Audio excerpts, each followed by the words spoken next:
റഷ്യയുടെ യാൻഡർ ലോകം ചാരക്കപ്പൽ എന്നാണ് ഇതിനെ വിളിക്കുന്നത്. എന്നാൽ ഇത് വെറും സാധാരണ കപ്പൽ എന്നാണ് റഷ്യ അവകാശപ്പെടുന്നത്. ഈ കുപ്രസിദ്ധ കപ്പൽ ബ്രിട്ടന്റെ തീരത്തേക്ക് എത്തിയിരിക്കുന്നു. ഇതോടെ ബ്രിട്ടൻ കടുത്ത ആശങ്കയിലാണെന്നാണ് റിപ്പോർട്ടുകൾ പറയുന്നത്. ബ്രിട്ടന്റെ തീരദേശത്ത് യാൻഡർ കറങ്ങി നടക്കുന്നത് എന്തിനാണ്? അതിൽ ബ്രിട്ടൻ ആശങ്കപ്പെടുന്നത് എന്തിനാണ്? അതിനൊരു കാരണമുണ്ട്. ബ്രിട്ടൻ സമുദ്രത്തിൽ സ്ഥാപിച്ച കേബിളുകൾ യാൻഡർ നിരീക്ഷിക്കുന്നു എന്ന സംശയമാണ് ആശങ്കയുണ്ടാക്കുന്നത്. ഏറെ നിർണായകമായ വിവരങ്ങളാണ് ഈ കേബിളുകളിലൂടെ കൈമാറ്റം ചെയ്യുന്നത്.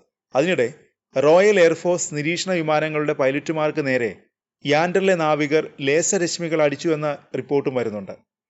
ഇതോടെയാണ് ഡേറ്റ ചോർത്തൽ നടക്കുന്നുവെന്ന ആശങ്ക ബ്രിട്ടന് ശക്തമായത്. നിരീക്ഷണ വിമാനങ്ങളിലെ പൈലറ്റുമാർക്ക് നേരെ ലേസർ രശ്മികൾ പ്രയോഗിക്കുന്നത് പ്രകോപനപരമായ നീക്കമായാണ് ബ്രിട്ടൻ വ്യാഖ്യാനിക്കുന്നത്.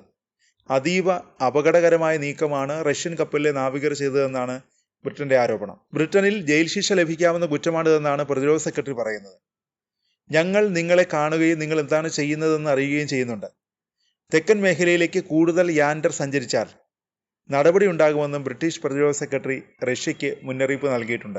ബ്രിട്ടന്റെ കടൽ അതിർത്തി യാൻഡർ ലംഘിച്ചാൽ സൈനിക നടപടികളിലേക്ക് നീങ്ങുമെന്ന സൂചനയാണ് ബ്രിട്ടൻ നൽകുന്നത്. ഇത് ആദ്യമായിട്ടല്ല യാൻഡർ ബ്രിട്ടന്റെ തീരത്തോടടുക്കുന്നത്. ഈ വർഷം ആദ്യവും യാൻഡറിന്റെ അസാധാരണ നീക്കം ബ്രിട്ടന്റെ നേവിയുടെ ശ്രദ്ധയിൽപ്പെട്ടിരുന്നു.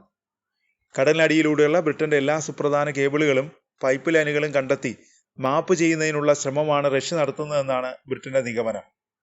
ബ്രിട്ടനെ ലോകത്തിന്റെ മറ്റു ഭാഗങ്ങളുമായി ബന്ധിപ്പിക്കുന്ന സുപ്രധാന കേബിളുകളാണ് ഇവയെല്ലാം. സമുദ്രത്തിനടിയിലുള്ള മേഖലയിലെ കേബിളുകളെയാണ് ഡേറ്റ കൈമാറ്റത്തിന് ബ്രിട്ടൻ വ്യാപകമായി ഉപയോഗിക്കുന്നത്.